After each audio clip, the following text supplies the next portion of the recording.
Today, Donald Trump has agreed in writing to give Iran more than 100 times the amount of money that was sent to Iran by the Obama administration. The Trump deal says the United States of America undertakes to make fully available for use the frozen or restricted funds and assets of the Islamic Republic of Iran upon the implementation of this memo of understanding. How much money is that? $100 billion. The first payment of which will be $24 billion directly from Donald Trump to Iran. And that's not all. The Trump agreement says the United States of America undertakes with regional partners to develop a definitive mutually agreed plan with at least $300 billion for the reconstruction and economic development of the Islamic Republic of Iran. One right-wing Trump supporter said today, $300 billion to Iran under any circumstances is a disaster, like offering the Marshall Plan to rebuild Germany while the Nazis were still in power. Here was Donald Trump's defense. Well, the unfreezing is an easy one to answer. We have taken a lot of their money, and we have their money. We have taken their money. It's not our money. It's their money. And we froze it. At a certain point in time, I guess we're going to have to give it back. So now it's their money. It's not our money. We're going to have to give it back. That was exactly the situation. He's describing the situation President Obama faced with a tiny amount of money compared to what Donald Trump is giving Iran now. Donald Trump is doing exactly the same thing he has condemned President Obama for doing, but Donald Trump is giving Iran much, much, much more money. Donald Trump has already violated his own agreement with Iran. In fact, he violated the very first sentence of the agreement when he threatened to bomb Iran several times today in his comments. If Iran doesn't come up with an even better version of this agreement down the road, the first sentence of Donald Trump's agreement with Iran tonight says that both countries must, as of tonight, refrain from the threat or use of force against each other. So a threat is a violation of the first sentence of Donald Trump's agreement with Iran, and he's already violated that part of the agreement. He's already threatening them. Donald Trump at first tried to deny that the United States would be involved in any way in the $300 billion fund that the deal promises for Iran. But the deal says very clearly in writing that the United States of America, quote, undertakes with regional partners to develop a $300 billion fund. Not only is there nothing about the regime change that Donald Trump said he wanted in Iran on the first night of his war, when he called on the people of Iran to rise up against the murderous dictatorship controlling their lives, now Donald Trump is promising in writing never to interfere in any way in Iran's so-called, quote, internal affairs. And then, in a complete abandonment of the women who suffer every day under the Islamic Iranian dictatorship, in a complete abandonment of every person in Iran who craves the basic freedoms that other countries enjoy so easily, Donald Trump said this about the murderous dictators who oppress the people of Iran every day. I think they're smarter. I think they're very smart. I think they're far less radicalized, and I think they're really good. They love their country. Tell that to the women who get arrested for showing their hair. Tell that to the women who've been killed for showing their hair. Imagine the pain of hearing him say that today in Iran. The dictators who oppress your every breath are described by Donald Trump as people who love their country. Donald Trump doesn't know any of those dictators. He has never spoken to any of them. He has never seen any of them. He has never been in a room with any of them. But he is declaring in his judgment to the Iranian people that those murderous dictators love their country. He is telling the women of Iran who have spent years rebelling against this murderous dictatorship that their leaders love them. They love their country. Donald Trump has been at war for 110 days now with people he now says are really good. Those were his words, really good, and they love their country. Donald Trump's first vice president is accusing Donald Trump of appeasement. That's what Mike Pence is calling this.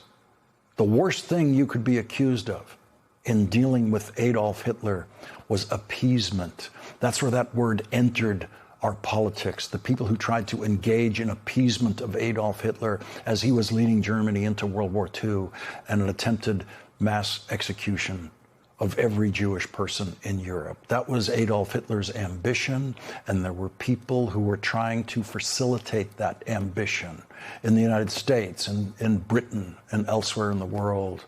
And they were all correctly adjudged to be engaging in the appeasement of Adolf Hitler. And so, when Mike Pence uses that word appeasement today, he is using it to invoke a direct comparison with negotiating with Nazi Germany. Donald Trump didn't have to play Barack Obama's game. This was his choice. If Donald Trump was even half smart, which he is not, he would have recognized that the Obama deal negotiated by John Kerry was the greatest American diplomatic achievement of our lifetimes. And he would have left it in place and benefited hugely from it. But he did the stupidest thing that has been done in American foreign policy in the 21st century and ripped up that deal. And in its place now, we see Donald Trump's appeasement in writing. He never, ever should have tried to play a game that Barack Obama played before him. What's he going to try to do next? Sing? Amazing grace, how sweet the sound that saved a wretch like me.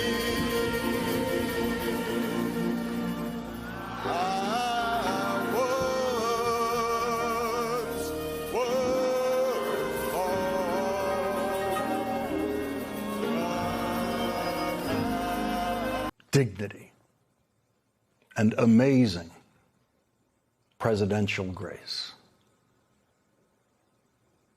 And then came Donald Trump, disgraceful, heartless, vulgarity, relentless stupidity and cruelty. And it's all there in the record now. It's all there in the video record. It's all there in the written record. Historians now have everything they need to compare these two presidencies and to compare these two men in every way. And Donald Trump is the loser in that comparison in every possible way. He wasn't sure this afternoon in France if he would sign the Memorandum of Understanding with Iran. That left an opening for the Fox-employed bad stand-up comedian who doubles as a White House correspondent to do this. Why not stick around for the signing ceremony with this Iran peace deal? I might. You might? Yeah, I might. But I'd rather, this is a memorandum of understanding. It's very important, but it might not be the kind of a document that I should be signing. There's some element to this where you send the vice president. If it works out, great, you look like a genius for sending him. And if it doesn't work out, it's the vice president's fault. Like that idea, sure. What? This way, if it works out, I'm going to take the credit. If it doesn't work out, I'm blaming JD. You better be careful, JD. Imagine wasting your presidential question time that way. But this evening at the French president's dinner table at Versailles, Donald Trump signed what Republicans are calling a surrender document. Right-wing Trump supporter Eric Erickson called it an American surrender. Donald Trump sent a New York real estate guy with no government experience to play John Kerry's game. And the Trump clownish negotiator delivered what you'd expect from someone who didn't know what he was doing, from someone who didn't have John Kerry's experience from combat in Vietnam, to the Foreign Relations Committee of the United States Senate, to Secretary of State. They think it's easy. In that video you just saw of Donald Trump playing games with the idea of maybe having J.D. Vance sign the document, the most incompetent Commerce Secretary in history, Howard Lutnick, was standing behind Donald Trump doing his usual Lutnick laugh at every inane thing Donald Trump says. But the other person standing right behind Donald Trump seemed to know what he was watching. The grim face of future presidential candidate Marco Rubio never broke into a smile. Marco Rubio possibly watching his presidential hopes disappear right there. Usually eager to match Howard Lutnick in court jester worship of Donald Trump, seemed to know just how badly Secretary of State Marco Rubio himself lost at trying to play Secretary of State John Kerry's game. And so Donald Trump and Marco Rubio have spent years lying about the Obama deal with Iran, and now they have proved two things: just how strong the Obama deal was, and what complete and utter and relentlessly incompetent losers Marco Rubio and Donald Trump. Alright everyone, I just watched a video covering a series of Senate confirmation hearings, and there were some pretty intense exchanges between Democratic senators and several Trump administration nominees. According to the report, one of the biggest issues was whether promises would clearly acknowledge the results of the 2020 presidential election. Multiple nominees were asked direct questions about who won the election. But some of them avoided giving straightforward answers, which immediately drew criticism from senators during the hearings. The video also focused on concerns about government staffing and federal agencies. Senators questioned nominees about reports that certain federal workers had been fired and later rehired. Do you know? Workers before had been fired and later rehired, raising questions about efficiency, costs to taxpayers, and how government agencies are being managed. Another major topic was free speech and federal funding. One senator challenged a nominee about whether universities, research institutions, or non-profit organizations could potentially lose federal grants because of political disagreements or public criticism of the government.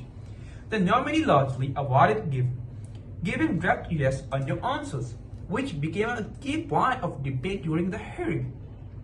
The video also highlights a separate exchange involving questions about comments and publications from decades ago. Senators pressed a nominee about controversial material connected to his past, while the other nominee defended himself and argued that the accusations were being taken out of the context. What stood out to me is that these hearings weren't really just about qualifications. They became larger debates about accountability, transparency, free speech, and how government officials should answer difficult questions when they are seeking positions of public trust. Personally, I think confirmation hearings are often revealing because they are one of the few times nominees are forced to answer questions in a public setting. Whether you agree with the senators or the nominees, these exchanges can tell you a lot about how future officials might approach their jobs. But what do you think? Were these fair questions, or were the nominees being unfairly targeted? Let me know your thoughts in the comments below. And if you enjoy political reaction videos and current events coverage, don't forget to like, subscribe, and turn on notifications for more content. Thank you.